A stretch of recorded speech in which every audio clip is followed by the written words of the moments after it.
Assalamualaikum warahmatullahi wabarakatuh. Halo rekan MNCO, selamat datang di channel YouTube kami, Sharing Pajak MNCO. Pada video kali ini, saya akan membawakan tutorial pengisian SPT PPH tahunan badan melalui e-form versi baru atau yang biasa disebut sebagai e-form PDF. Pada e-form versi baru ini berbeda dengan e-form versi lama yang sebelumnya menggunakan IBM Viewer untuk membukanya. Pada e-form versi baru ini cukup dengan aplikasi Adobe PDF Reader yang tentunya lebih familiar dibandingkan dengan IBM Viewer. Berikut adalah keunggulan-keunggulan menggunakan e-form versi baru atau e-form PDF. Yang pertama, dokumen yang diunduh wajib pajak dalam bentuk PDF. Yang kedua, dibuka dengan menggunakan Adobe PDF Reader. Yang ketiga, token dapat dikirimkan melalui email atau SMS OTP. Yang keempat, memiliki fitur impor data melalui CSV untuk data-data tabular seperti daftar bukti potong dan lainnya. Yang kelima, terdapat validasi NTPN dan PBK saat submit. Dan yang terakhir yaitu dapat dibuka melalui Mac. Berikut adalah tutorial pengisian SPT PPH tahunan badan melalui e-form versi baru atau e-form PDF. Baik, sekarang kita akan masuk ke pengisian SPT PPH tahunan badan melalui e-form versi baru atau e-form PDF. Silakan rekan-rekan masuk ke laman www.pajak.go.id. Selanjutnya, klik Login. Pada kotak dialog login, silakan diisi nomor NPWP, kemudian kata sandi, dan CAPTCHA. Selanjutnya, klik Login. Sebelum kita masuk ke menu lapor, kita pastikan dulu bahwa alamat email ataupun nomor telepon yang tertera pada profil DJP online bisa kita akses. Baik, langsung saja kita ke menu lapor. Selanjutnya kita pilih e-form PDF atau versi baru. Setelah itu kita klik buat SPT. Sebelum kita klik buat SPT, kita unduh dulu terkait Adobe PDF Reader. Kita klik unduh Adobe PDF Reader. Di sini ada notif untuk membuka dokumen formulir elektronik SPT. Anda perlu menginstal Viewer terlebih dahulu di komputer Anda. Silakan klik gambar di bawah ini. Untuk unduh Adobe PDF Reader, silakan rekan-rekan semua bisa menonton video sebelumnya. Langsung saja kita coba untuk buat SPT. Yang pertama, untuk tahun pajak, kita pilih tahun 2020.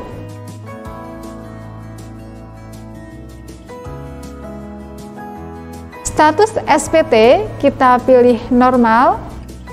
Dalam hal SPT tahun pajak 2020 pernah dilapor dan akan dilakukan pembetulan, silakan rekan-rekan bisa memilih pembetulan dengan mengeklik status SPT pembetulan.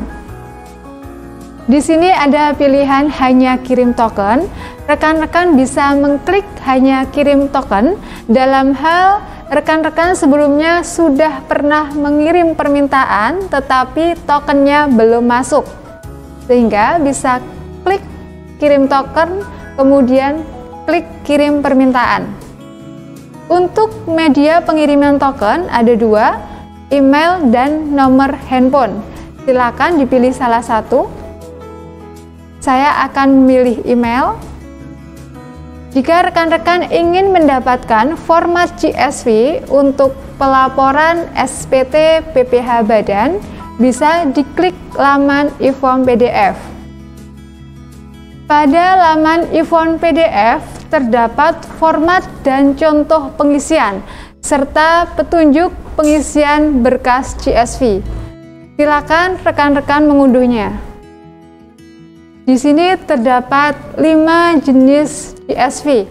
Yang pertama yaitu 1771 lampiran 3, yaitu format impor daftar kredit pajak dalam negeri.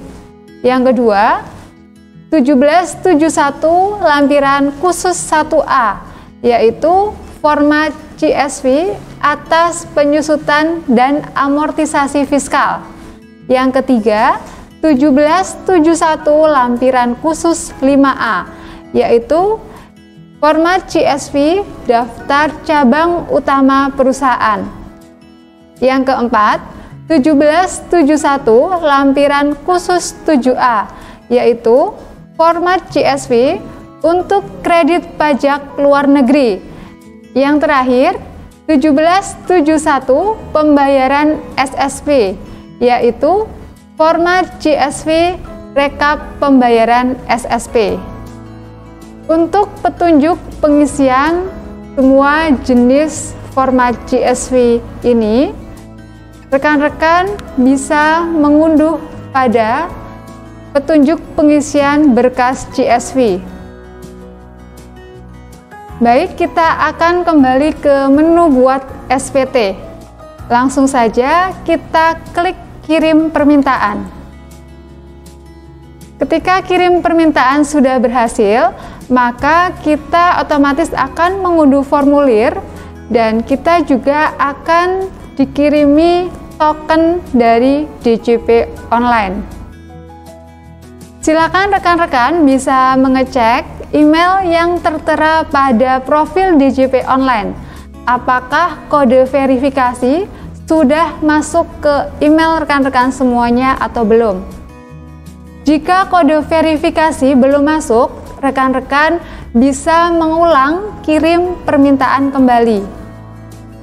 Sedangkan untuk form SPT PPH tahunan badan dalam bentuk PDF, rekan-rekan bisa melihatnya pada folder download. Selanjutnya, rekan-rekan bisa membukanya dengan cara mengklik 2 kali atau klik kanan Open with Adobe Acrobat Reader DC. Ini adalah tampilan awal untuk e-form PDF. Silakan rekan-rekan melengkapi identitas wajib pajak, yaitu pada nomor telepon. Selanjutnya, rekan-rekan bisa masuk ke lampiran lainnya. Silakan rekan-rekan bisa memulai mengisi e-form PDF ini dari lampiran khusus. Lampiran khusus di e-form PDF terdiri dari lampiran khusus 1A, 2A, 3A, 3A1, 3A2, 4A, 5A, 6A, dan 7A. Silakan rekan-rekan mengisi lampiran khusus ini sesuai dengan kebutuhan SPT rekan-rekan semuanya. Kita coba untuk mengisi lampiran khusus 1A. Dengan memilih lampiran khusus 1A, lalu klik buka. Lampiran khusus 1A yaitu daftar penyusutan dan amortisasi fiskal. Pada lampiran khusus 1A ini, rekan-rekan bisa memilih untuk mengisi secara manual dengan mengeklik tambah atau mengisi secara impor. Kita akan coba pengisian melalui impor data. Sebelumnya kita siapkan dulu untuk format impor, penyusutan dan amortisasi fiskalnya. Rekan-rekan bisa melihat format CSV impor pada folder contoh CSV yang sudah kita unduh sebelumnya. Pada CSV format impor lampiran khusus 1A terdapat beberapa kolom. Kolom yang pertama yaitu jenis harta. Jenis harta ini bisa diisi angka 1 untuk harta berwujud, angka 2 untuk bangunan, dan angka 3 untuk harta tak berwujud. Sedangkan untuk kelompok harta, rekan-rekan bisa memilih kelompok 1, 2, 3, 4, permanen atau tidak permanen. Selanjutnya, untuk kolom jenis usaha, rekan-rekan bisa memilih angka 1 untuk semua jenis usaha atau angka lain sesuai dengan jenis usaha rekan-rekan semua. Kemudian untuk kolom nama harta, rekan-rekan bisa mengisinya sesuai aset yang dimiliki perusahaan. Selanjutnya, untuk bulan perolehan dan tahun perolehan diisi sesuai tanggal pembelian aset perusahaan. Selanjutnya, untuk kolom jenis penyusutan komersial, ini ada 7 pilihan. Rekan-rekan bisa menulis angka 1 dalam hal jenis metode penyusutannya adalah garis lurus. Angka 2 yaitu metode jumlah angka tahun. Angka 3 yaitu saldo menurun. Angka 4 yaitu saldo menurun ganda. Angka 5 yaitu jumlah jam jasa. Angka 6 yaitu jumlah satuan produksi. Dan angka 7 adalah metode lainnya. Sedangkan untuk kolom jenis penyusutan fiskal ini hanya ada 2, yaitu angka 1 garis lurus dan angka 2 saldo menurun.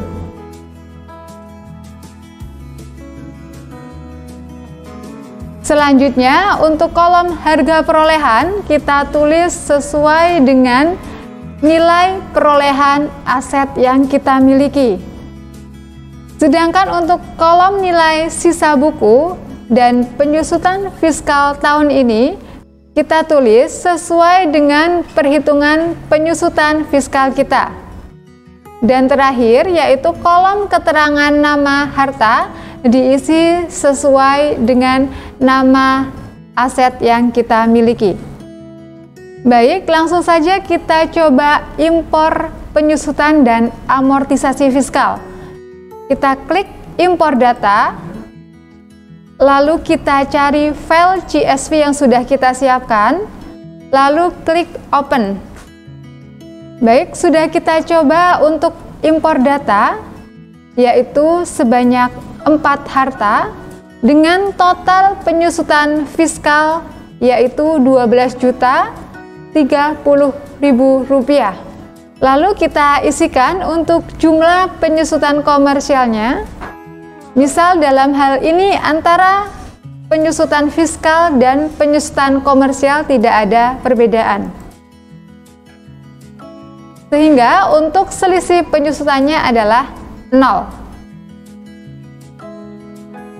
Sedangkan untuk tabel kedua yaitu daftar amortisasi fiskal, ini sudah terdapat 2 jenis harta tak berwujud yang sudah berhasil kita impor dengan total Rp7.578.000. Lalu kita tulis untuk jumlah amortisasi komersialnya. Misal dalam hal ini jumlah amortisasi fiskal dan komersialnya sama, sehingga tidak terdapat selisih amortisasi. Untuk lampiran khusus 1A sudah selesai kita isi. Selanjutnya kita masuk ke lampiran berikutnya, yaitu lampiran 6. Pada lampiran 6 ini kita isi ketika terdapat penyertaan modal pada perusahaan afiliasi atau terdapat utang dari pemegang saham atau perusahaan afiliasi atau terdapat piutang kepada pemegang saham atau perusahaan afiliasi. Dalam hal ini, perusahaan kita bukan merupakan perusahaan afiliasi, maka lampiran 6 kita kosongkan. Kita lanjut ke lampiran berikutnya, yaitu lampiran 5. Lampiran 5 ini merupakan daftar pemegang saham atau pemilik modal dan jumlah dividen yang dibagikan, serta daftar susunan pengurus dan komisaris. Langsung saja kita coba untuk mengisi bagian A, yaitu daftar pemegang saham atau pemilik modal dan jumlah dividen yang dibagikan dengan cara klik tambah. Kita isikan daftar pemegang saham yang pertama, yaitu atas nama Andin, alamat Sleman, NPWP 36 sekian, lalu jumlah modal di store-nya. Selanjutnya kita isi jumlah modal di store-nya serta persentase kepemilikan sahamnya.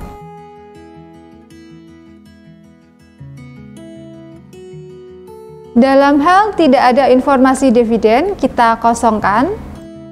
Selanjutnya kita masukkan daftar pemegang saham yang kedua.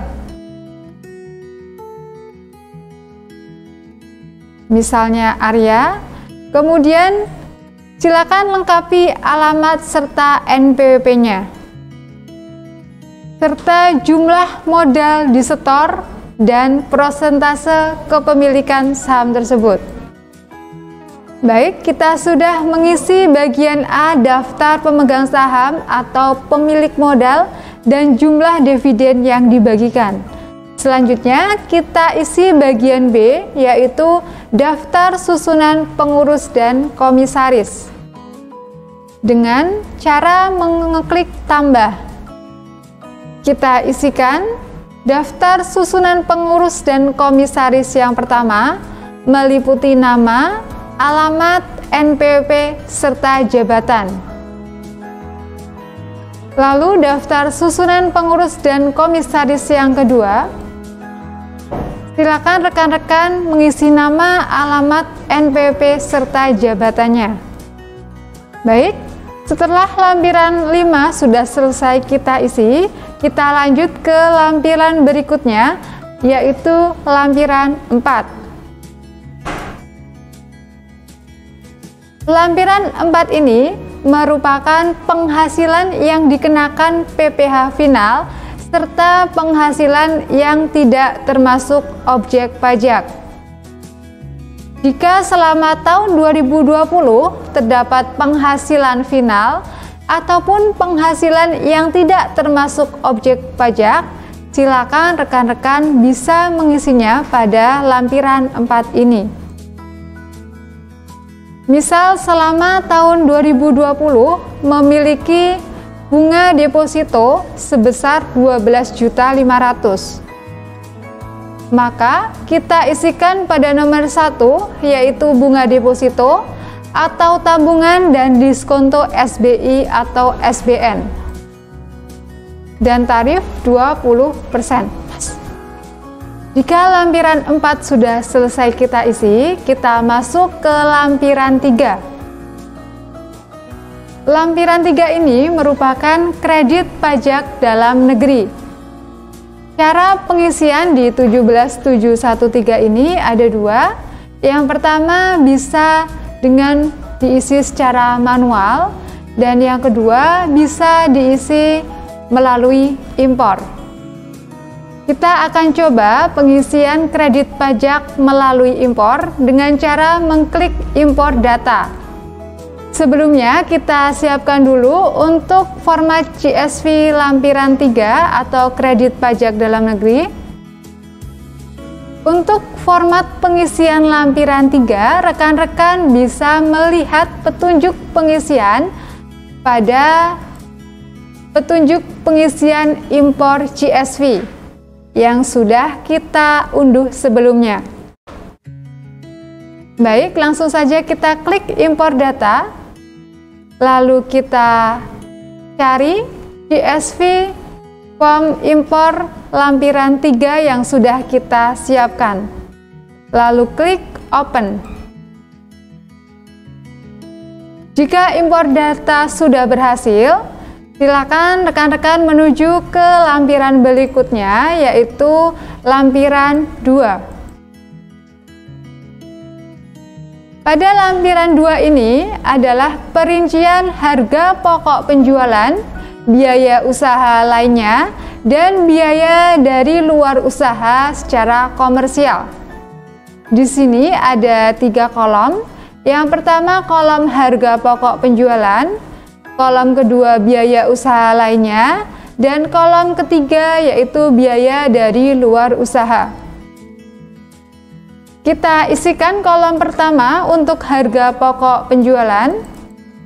Yang pertama dari pembelian, lalu persediaan awal,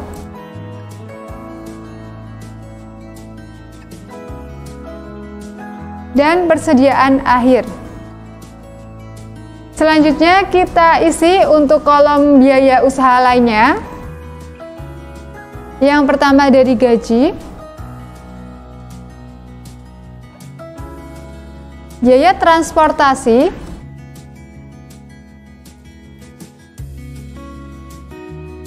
biaya penyusutan dan amortisasi, biaya pemasaran atau promosi,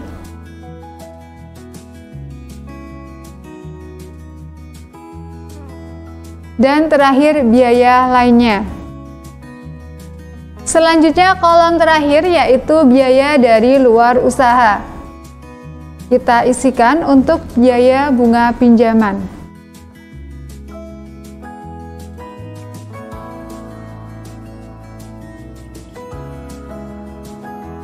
Untuk lampiran 2 sudah selesai kita isi, kita masuk ke lampiran berikutnya yaitu lampiran 1. Lampiran 1 ini merupakan perhitungan penghasilan neto fiskal. Pada nomor 1, 2, dan 3 kita isikan penghasilan maupun biaya-biaya menurut laba rugi komersial. Kita isikan untuk peredaran usahanya.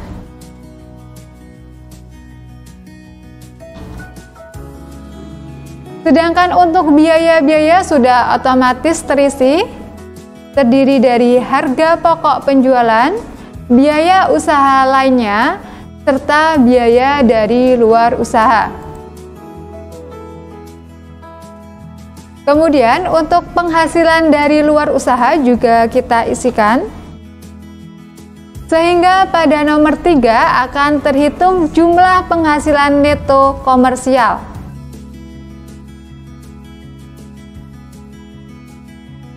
Pada nomor 4 yaitu penghasilan yang dikenakan PPh final dan yang tidak termasuk objek pajak. Kita isi sesuai pada lampiran 4. Untuk nomor 5 yaitu penyesuaian fiskal positif. Kita isikan sesuai dengan biaya-biaya pada laba rugi yang tidak diperkenankan dibiayakan menurut fiskal.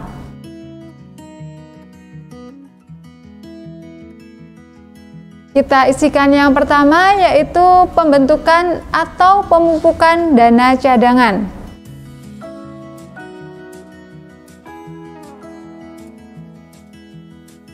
Lalu harta yang dihibahkan, bantuan atau sumbangan.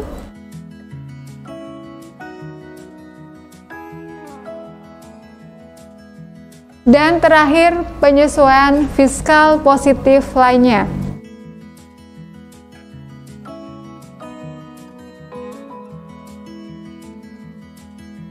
Selanjutnya kita masuk ke nomor 6 yaitu penyesuaian fiskal negatif. Dalam hal ini untuk penyesuaian fiskal negatif tidak ada, kita kosongkan. Kita lanjut ke nomor 8 yaitu penghasilan neto fiskal. Angka pada penghasilan neto fiskal ini nantinya akan masuk dan diperhitungkan di SPT induk. Baik, langsung saja kita masuk ke lampiran berikutnya, yaitu induk. Yang pertama, untuk pembukuan dan laporan keuangan, kita klik di audit dalam hal laporan keuangan diaudit, dan klik tidak diaudit dalam hal laporan keuangan tidak diaudit. Selanjutnya, untuk penghasilan neto fiskal sudah otomatis terisi. Kita masuk ke bagian B, PPh terutang. Untuk bagian B, PPh terutang juga sudah otomatis terhitung. Kita lanjut ke bagian C. Yang pertama, untuk kredit pajak, ini juga sudah otomatis terisi, yaitu berasal dari formulir 17713. Sehingga untuk PPh yang harus dibayar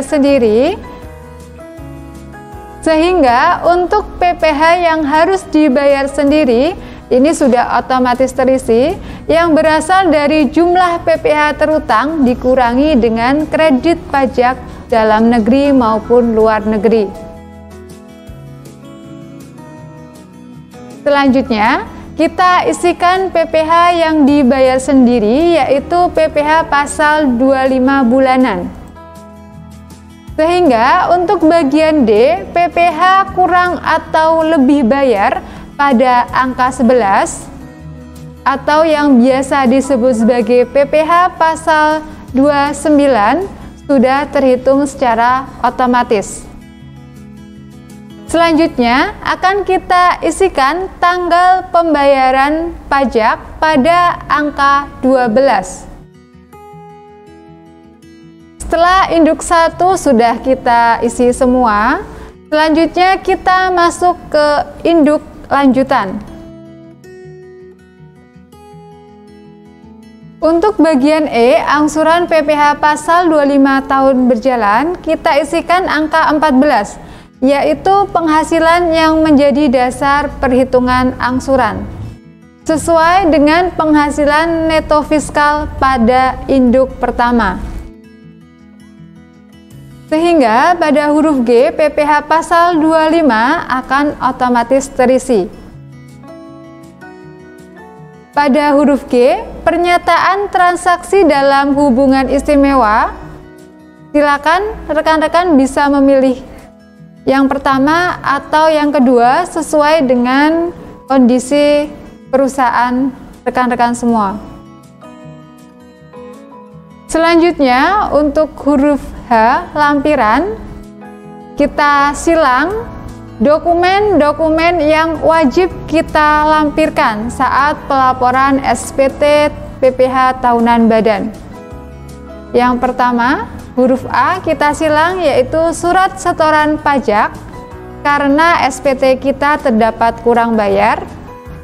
Selanjutnya huruf B sampai huruf L silakan rekan-rekan silang sesuai dengan kondisi SPT rekan-rekan semua.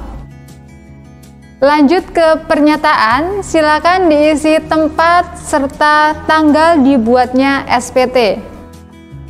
Setelah induk kelanjutan selesai kita isi dan sudah kita pastikan semua bahwa SPT PPh tahunan badan sudah diisi dengan benar, maka bisa kita klik kirim. Selanjutnya kita diminta untuk mengunggah dokumen-dokumen berupa laporan keuangan, rekapitulasi peredaran bruto PP 23, daftar nominatif biaya promosi dan biaya entertainment, dokumen-dokumen lampiran khusus BUT, dokumen-dokumen lampiran khusus WP Migas, laporan perbandingan utang modal dan laporan utang swasta luar negeri, dan terakhir dokumen lampiran lainnya.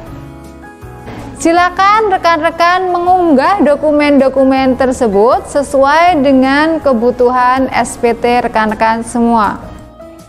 Setelah semua dokumen yang wajib dilampirkan kita unggah semua, selanjutnya kita akan mengisikan tanggal, jumlah bayar, serta NTPN sesuai dengan bukti penerimaan negara atau bukti bayar yang kita terima dari bank atau kantor pos dengan cara mengeklik tambah. Yang pertama kita isikan dulu untuk tanggalnya, lalu jumlah bayarnya,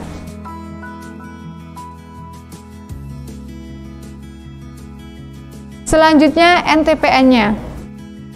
Proses terakhir untuk pelaporan e-form PDF adalah memasukkan kode verifikasi. Kode verifikasi ini kita isikan sesuai dengan kode verifikasi yang telah dikirim melalui email kita. Saat pertama kali kita meminta kirim permintaan untuk SPT PDF dan kode verifikasi. Setelah kode verifikasi kita isikan, kita bisa klik submit sehingga SPT PPH Badan sudah berhasil kita laporkan. Untuk bukti penerimaan elektronik, rekan-rekan bisa melihatnya pada arsip SPT di DJP online rekan-rekan semuanya. Demikian adalah tutorial pengisian SPT PPH tahunan Badan melalui e-form versi baru atau e-form PDF. Semoga bisa bermanfaat untuk rekan-rekan semuanya.